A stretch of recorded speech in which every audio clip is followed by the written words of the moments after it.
I would like to thank the conference organisers for inviting me to speak on antiretroviral therapy. Is it time to change the paradigm? These are my disclosures, and I would also like to acknowledge the tens of thousands of people with HIV who participated in antiretroviral trials over the last 30 years that have informed the evidence base for HIV treatment today. In the time that I have, I will address the advent of two-drug regimens, less frequent dosing with long-acting injectables, and finally the attributes of new regimens on the horizon. A number of paradigm shifts in antiretroviral treatment have occurred over the last 30 years and are listed here. However, in 2021, three-drug regimens that include a second-generation integrase inhibitor remain the most commonly prescribed ART regimen. Fixed-dose combination tablets with once-daily dosing have revolutionised treatment for HIV. Once-daily fixed-dose combinations have been available in low and middle-income countries for over 15 years. And of the 11 single-pill co-formulated regimens available in high-income countries, only 2 are two-dose regimens. But the question is, are they any different to three-drug regimens? Integrase strand transfer inhibitors are the preferred anchor drug in all antiretroviral guidelines due to their potency and tolerability. The WHO's preferred initial regimen is tenofovir disoproxil fumarate, lamivudine and dolutegravir, or TLD. But in both European and US guidelines, the two-drug combination of dolutegravir and 3TC has recently been included as a preferred initial regimen. But why would you use two-drug regimens when current three-drug regimens are potent and well tolerated? Well, the rationale for two-drug regimens has been a reduction in the long-term drug exposure and consequently both acute and long-term adverse effects. But have the two-drug regimens shown ART-associated toxicity reductions? And are there potential adverse consequences of two-drug regimens? There are currently available two-drug regimens for both initial therapy and for simplification maintenance therapy. Dolutegravir lamivudine is the only two-drug formulation available for initial therapy, with long-acting injectable formulations of cabotegravir and rilpivirine being recently approved as a simplification regimen. Now, not all regimens are created equal, and there are a number of factors that make the use of a two-drug regimen unsuitable. These include hepatitis B co-infection, and of course there are higher rates of hepatitis B infection in low and middle income countries, where they also have limited access to hepatitis B testing, making this regimen unsuitable, particularly as same-day ART. For pregnant women, there is currently insufficient efficacy data on prevention of mother-to-child transmission with two drugs. Baseline resistance to either drug in the regimen is a contraindication, and lack of access to baseline resistant testing in low and middle income countries adds additional concern about the use of a two-drug regimen. But reassuringly, recent data on the transmitted drug resistance in the United States showed that only less than 1% was integrase resistance, and less than 1% showed the M184V mutation. Very high baseline viral loads and low CD4 cell counts are relative contraindications to two-drug regimens, suggesting they may not be suitable as initial therapy in advanced HIV disease. And to address the dilemma of the safety and efficacy of dolutegravir lamivudine when used in a test and treat strategy has been the conduct of the STAT trial, and there will be further data reported from this trial at this conference. So what is the data to support an initial 2-drug regimen? Considerations include virological outcomes, both potency and durability, and the development of resistance, adverse effects, and the impact of adherence, with clinical outcomes and cost. In the Gemini studies comparing dolutegravir lamivudine versus dolutegravir plus tenofovir disoproxil fumarate and emtricitabine, comparable rates of virological suppression occurred throughout the study to week 144. So the concerns regarding durability of response have not been borne out. There was no difference in virological outcomes by baseline viral load, remembering that those with viral loads greater than 500,000 copies were excluded from the study. And virological responses at 82 to 84% are similar to those seen in recent studies of 3-drug regimens with bictegravir, TAF-FTC, and dolutegravir, TAF-FTC. There was also no difference in residual viremia using a target not detected assay between arms at all visits, regardless of baseline viral load. Virological outcomes were worse in both arms with suboptimal adherence, but was not different between arms. And the lower response in those with advanced disease and baseline CD4 cell counts of less than 200 remain an unresolved issue. Virological failure with integrase inhibitor-based regimens in antiretroviral naive individuals are uncommon and rarely associated with resistance. But concern has been expressed that this might be more common with 2-drug regimens. There have only been 2 reports of virological failure and the development of resistance with the 2-drug dolutegravir and 3TC treatment as initial therapy. However, and these were both associated with poor adherence. Development of resistance with 3-drug regimens also occur, but these tend to occur in the setting of advanced HIV disease, while poor adherence does not appear to be contributory. Unrecognised drug-drug interactions which lower integrase inhibitor concentrations will expose both 2- and 3-drug regimens to potential virological failure with resistance. What about adverse effects?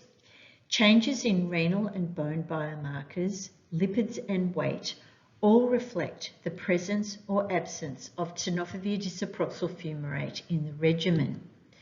Weight gain was greater in the dolutegravir 3TC arm compared to the TDF-FTC dolutegravir arm. But no study has compared a TAF-based 3-drug regimen versus the 2-drug dolutegravir lamivudine regimen as initial antiretroviral treatment.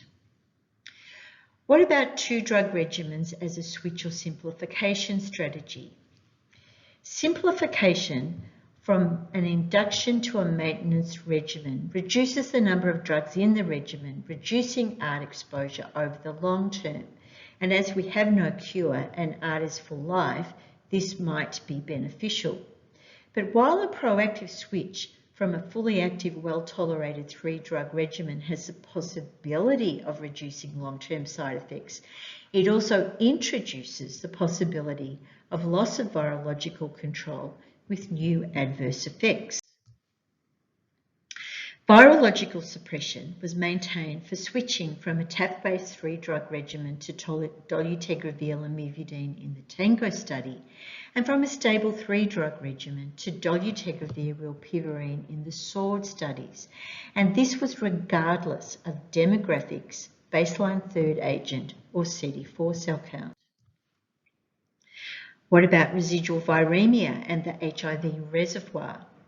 We know that ART intensification of a 3-drug regimen does not reduce residual viremia.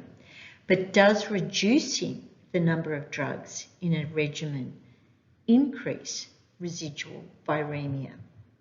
Well, there was no evidence for increased residual viremia in either the Tango or SWORD studies, and neither was there evidence for lower efficacy of a two-drug regimen in the central nervous system, nor in genital secretions. As expected, when switching to a regimen with new drugs, rates of drug-related adverse events were higher in the switch arm of both Tango and SWORD studies.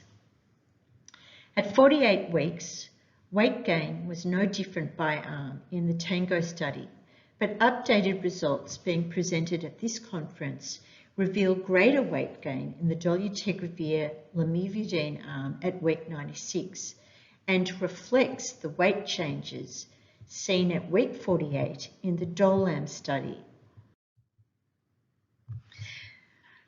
What about clinical outcomes of two-drug versus three-drug regimens? Well, there's no randomized controlled trial data, but observational data from the RESPOND cohort of about 10,000 patients, of whom 1,000 switched to a two-drug regimen, showed that the crude incidence rates of severe disease in the two-drug arm were higher, but however the baseline prevalence of comorbidities was higher, also in the two-drug arm.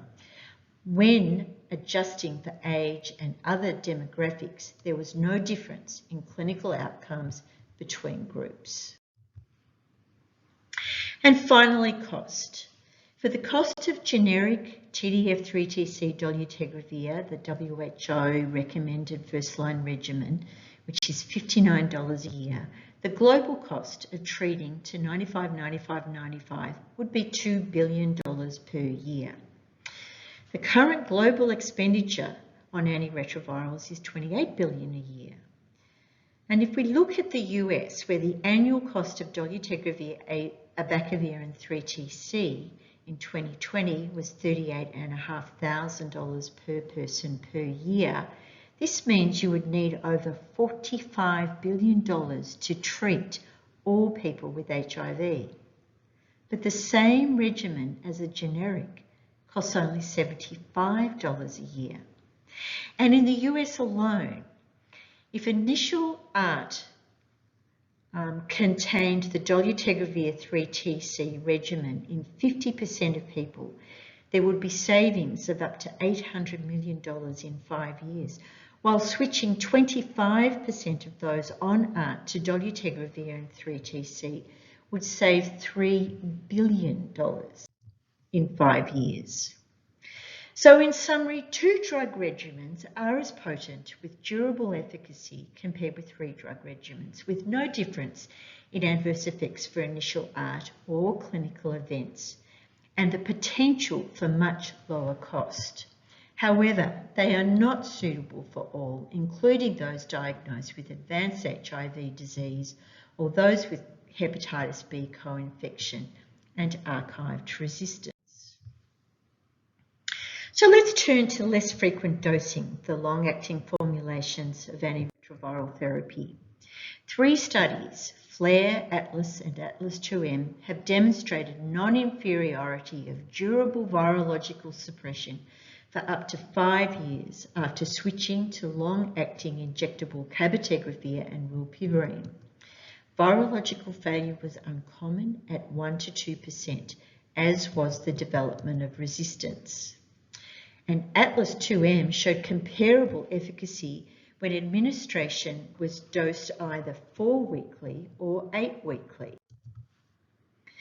Adverse effects were more common in the long-acting cabotegravir rilpivirine arm. Injection site reactions occurred in the majority of people, but only 1% discontinued the study due to injection site reactions. Most were mild to moderate and resolved within 7 days. There was no difference in weight gain between the long-acting injectables and a continued oral regimen. However, there will be challenges to treatment with the long-acting injectables, and flexible healthcare delivery models will be needed to implement them in practice. Currently, those on 2 and 3 drug regimens require clinic monitoring visits either 6 or 12 monthly, but long-acting injectable treatments require clinic visits monthly or 2 monthly for administration. Alternative methods of administration are being explored to allow self-injection. There was also no difference in virological suppression with comparable safety and tolerability found between those who had a 4-week oral lead-in of cabotegravir/rilpivirine compared with those who went direct to the injections. And the long pharmacokinetic tail may cause problems when toxicity occurs, as the drug cannot be removed once administered and the metabolism and elimination of the drug cannot be accelerated.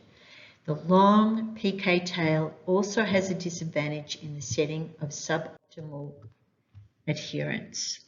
So while the long-acting injectables have shown they are as potent as oral 3-drug regimens, the challenge of clinic visit administration, experience of injection site reactions, and the long pharmacokinetic tail will be a challenge to their widespread use.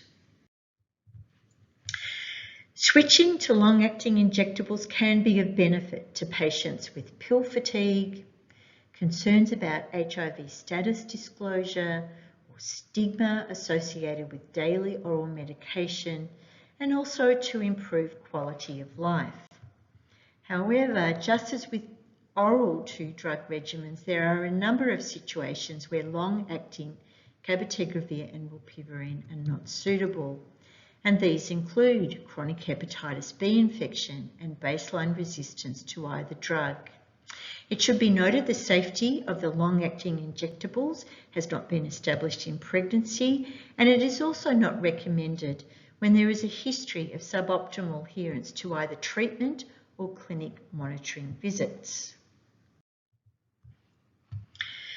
So there is definitely a role for 3-drug ART, especially for those that are unsuitable for 2-drug regimens. And there is also a large population of people with HIV who are long-term survivors carrying the legacy of early, less potent antiretroviral treatment, and with accumulation of resistance mutations.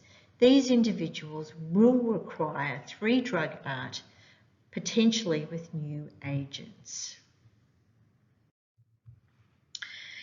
There are a number of new drugs in new classes being studied currently in phase 2 and 3 trials.